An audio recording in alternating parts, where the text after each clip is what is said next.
Now, the beautiful things that poet has listed in this beautiful poem are such as the moon, such as the sun, the moon, trees old and young, sprouting a shady boon for simple sheep, and such are daffodils, with the green world they live in, and clear reels that for themselves a cooling covert make against the hot season, the mid forest break, rich with a sprinkling of fair mass rose blooms.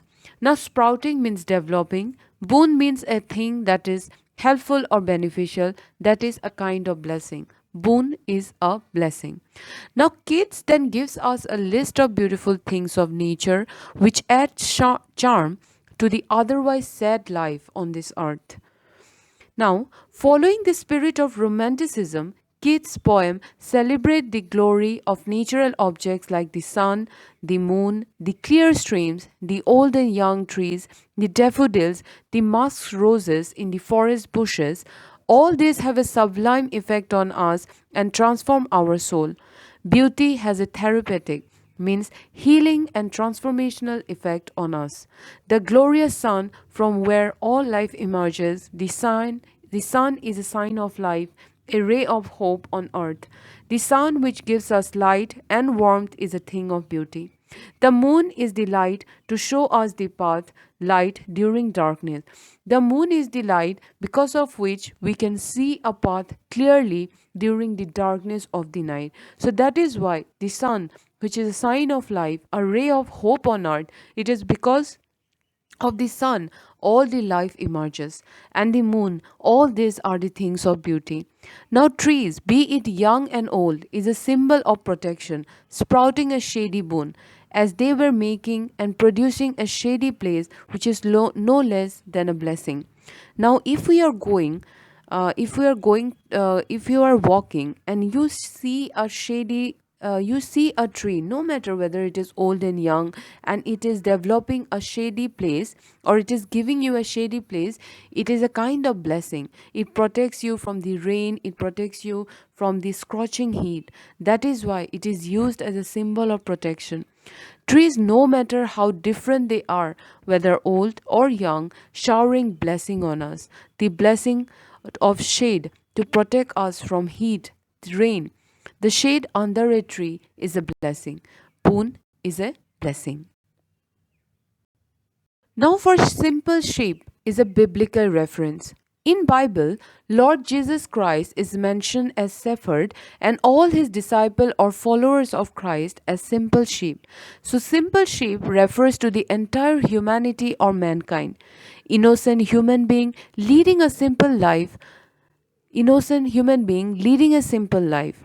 One can find beauty even in the simplest. So, the simple sheep refers to the entire humanity or mankind, and the shepherd is the Lord Christ himself and all his disciples or followers as simple sheep. So, simple sheep is a biblical reference that is describing the entire humanity. One can find beauty even in the simplest thing. These simple and even common things uplift the human spirit, filling with joy and delight. We don't need extravagant things. We don't need luxurious things. Even the simple thing that is beautiful makes us happy. That is simple scenery, beautiful things, simple life, rustic life. So all these are the things of beauty that poet is talking about. Kids believe that nature uses tree to bestow its blessing on the entire humanity by giving us a shade of protection, by protecting us during the weather of rain, sun. It is a kind of blessing. It is a kind of beauty that nature is showering upon us. The expression simple sheep is a symbolic of divine and innocence of beauty. If we see a sheep, the animal, the sheep, we see a kind of innocent. They are very innocent creature, and for the poet, that is the thing of beauty, the innocence, the divine and innocence of beauty. And such are daffodils with the green world they live in. If you see in the picture how beautiful the daffodils are, and daffodils grown on the mountainside naturally and the edges of the forest. Daffodils grew in the middle of the green forest is another example of beauty for kids. Daffodils are beautiful because of its simplicity. Green world refer to the lush green surroundings of meadow and pastures. Now, if you see, there is a beautiful field of greenery, and in the middle of it, if you see the daffodils, you will feel elated, you will feel happy, and that beautiful picture will create a lasting impression in your mind that you will never forget. And whenever you think of that beauty, it will increases, it will never pass into nothingness. That is the power of beauty. It will never pass into nothingness, but whenever you think of it, it will increases again and again and again. Now, nature's beauty is at its best in the rich green pastures and meadows where the flowers like daffodils give the impact of infinite beauty. The green and yellow colors, when blend with each other, providing a rich feast for its beholder. It is a beautiful thing to see when you see a bunch of daffodils growing or blooming in the middle of the forest. This green and yellow colors, when blend together, gives an everlasting happiness with its beautiful sight. The daffodils enhances the liveliness and greenery of the world in which it lives. So the daffodils with its yellow color increases the liveliness and the beauty of the greenery of the world, the meadows, the pastures. Now, clear reels that for themselves a cooling covered make against the hot season. The mid forest gains means here it is against the hot season.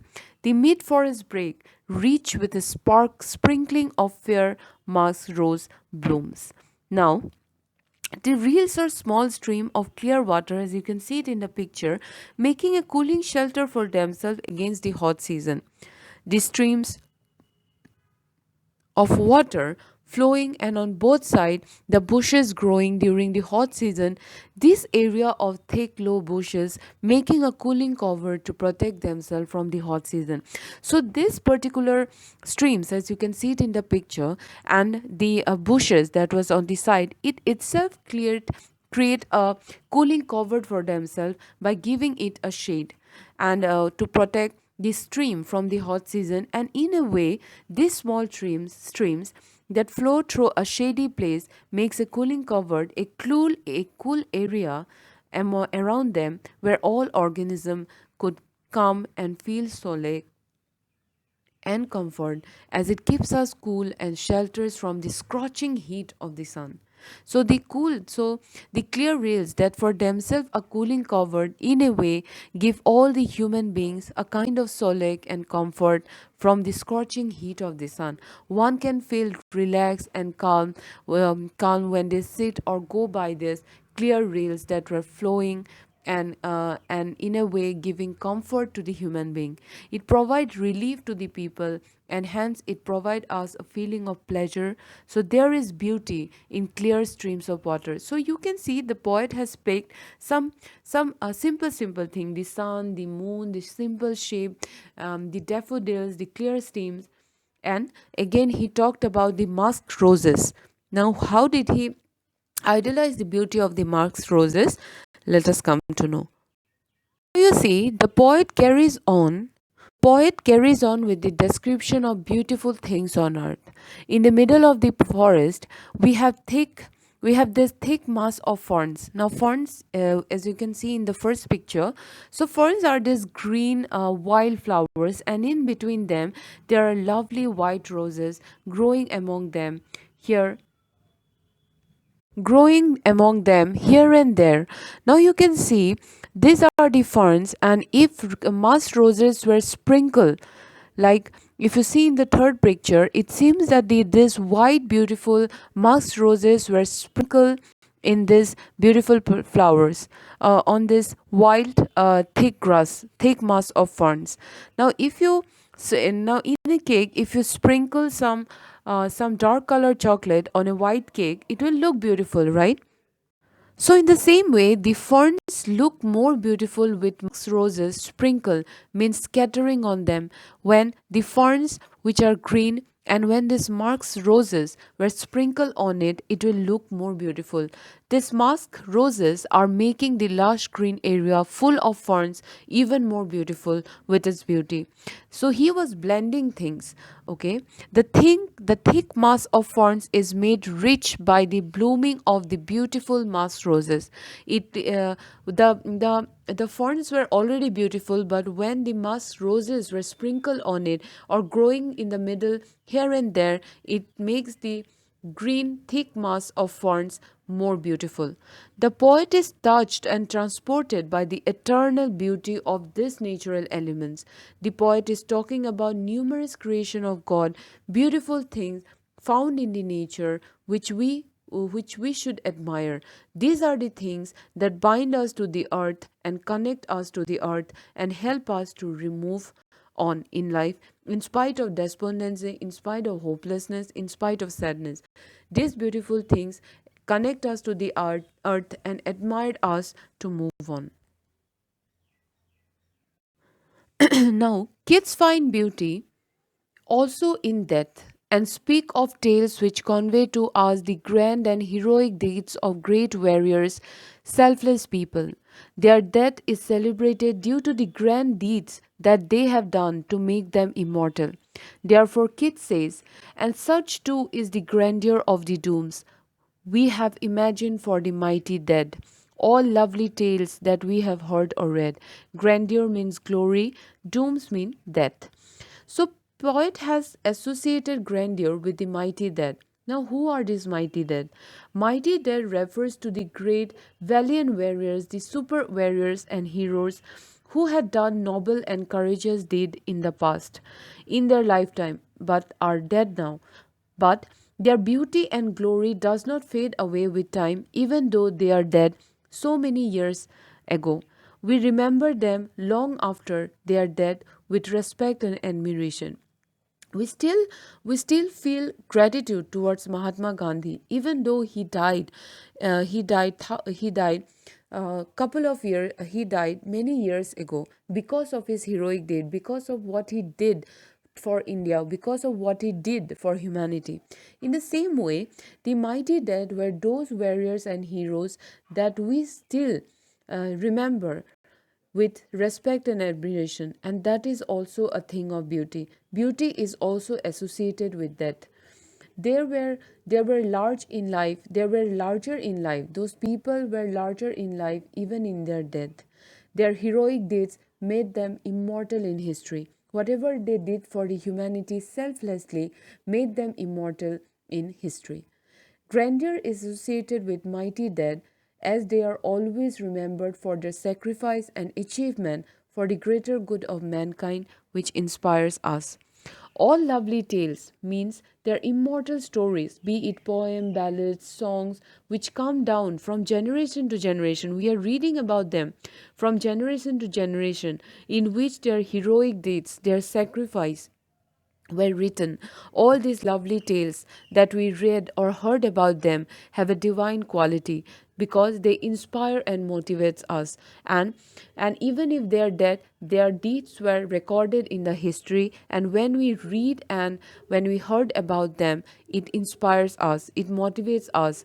These lovely tales or glorified tales of our legendary heroes, great warriors, or selfless workers remember and celebrate the mighty action of that powerful and brave people. These tales immortalize them. It is because their heroic deeds were written in those immortal tales or stories that had made them immortalized. We still remember them, we still read about them. For example, the Keats poem, he had died centuries ago, but still we are reading his poem. And this is the thing of beauty, that we still remember those people who are already dead because they have something done good for the human being. And in today's world, the human beings are being selfish.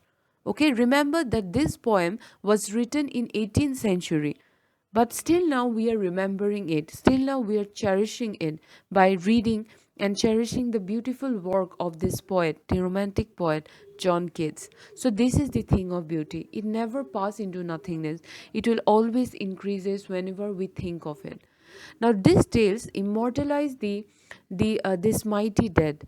And there is beauty in the sacrifice of these great people, which they had done for humanity, for country, for for the good of the other people. So this is the thing of beauty. Now, Keith says that the stories of these great people, be it soldier, kings, selfless people who laid down their lives for the sake of humanity, we, after reading their tales of sacrifice and heroic deeds, do get inspired to do such things for humanity. Their tales of sacrifice get imprinted in our memories. They are the source of everlasting inspiration and happiness. And each time we recall these stories, we get courage to fight against all odds. Therefore, there is beauty not only in life but also in death. There is beauty in the death of these brave people who have lived life of ideals and that died bravely for humanity, for country, and for some other noble cause. But in today's world, there is lack of noble nature, and if we see and if we remember this beautiful soul, we feel inspired, and it will help us to remove that darkness from our life, remove that selfish nature from our life, by reading this tale where the heroic deeds of these heroic people have been registered. Now, the visual image that the poet wants to create, as you can see it in the picture, that is an endless fountain of immortal drink pouring onto us from heaven, pouring onto us from the heaven spring. You can see it in the picture how beautifully the poet wants to create an image in our mind, which is a poetic device, imagery. He wants to create a sensual image, an image in our mind where we can sense how immortal, that how God is pouring onto us that immortal drink, that things of beauty that God bestowed upon us, blessed on us with these beautiful things that is around us. The poet paints a picture of an endless fountain of nectar that pours from heaven. The beauty in nature, along with the stories of the mighty heroes, has been compared to the elixir of life given by God. Beauty in different forms is like a never-ending fountain of heavenly nectar, means God. Nectar is the drink, the God's drink, which is being showered on us in huge quantity from the heaven's brink, which is the edge of the heaven, and bring eternal and everlasting joy. They are called immortal, as the beauty of nature too is always growing and is a perennial, everlasting source of happiness and pleasure. The tales of the heroes are passed from generation to generation as they are eternal and inspired to live a life like them. Even the heroes, after the death, they never passed away or they never have been removed from our mind. Whenever their heroic deeds are recorded in tales, and whenever we read about them, we get inspired to live a life like them, which gives us the courage to fight against all the negativity. That is why the poet said, an endless fountain of immortal drink. These beautiful things are like the immortal drink that is pouring onto us from the heaven's brink, means the edge of the heaven. The endless fountain of immortal drink is the endless bounty of nature, or other beautiful things like legendary stories that fall upon us, which is a source of pleasure and delight to humankind. They are God's gift to us. They are God gives to us, providing us eternal inspiration.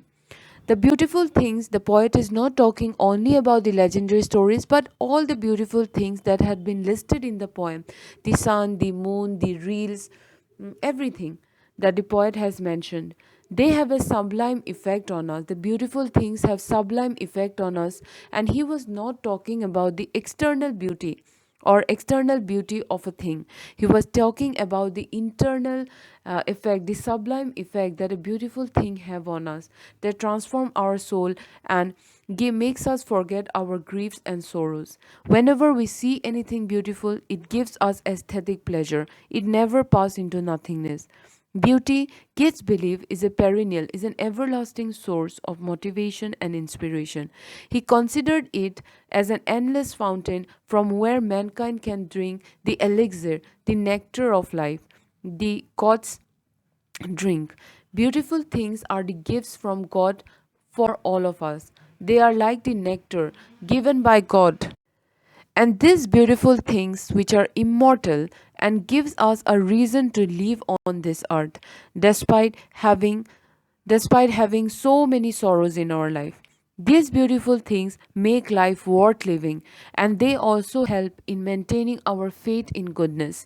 Life without these beautiful things would certainly become very hard, and this is the sublime effect that it has the power to transform our soul and makes us forget our griefs and sorrow. Whenever we think of a beautiful thing, be it a story, or whenever we see beautiful things, it inspires us. So that is the thing that the poet John Keats wants to convey to us. Now, the important message is that a thing of beauty are the gifts of heaven, and they are all present all around us. They have been distributed by the God. These beautiful objects give joy to its beholder as their loveliness increases every day and never fade away. It makes life worthwhile. So, with this, the poem ends. It is a very beautiful poem celebrating beauty, which is there, which is manifested in different things. So, I hope you have understood this poem. Thank you.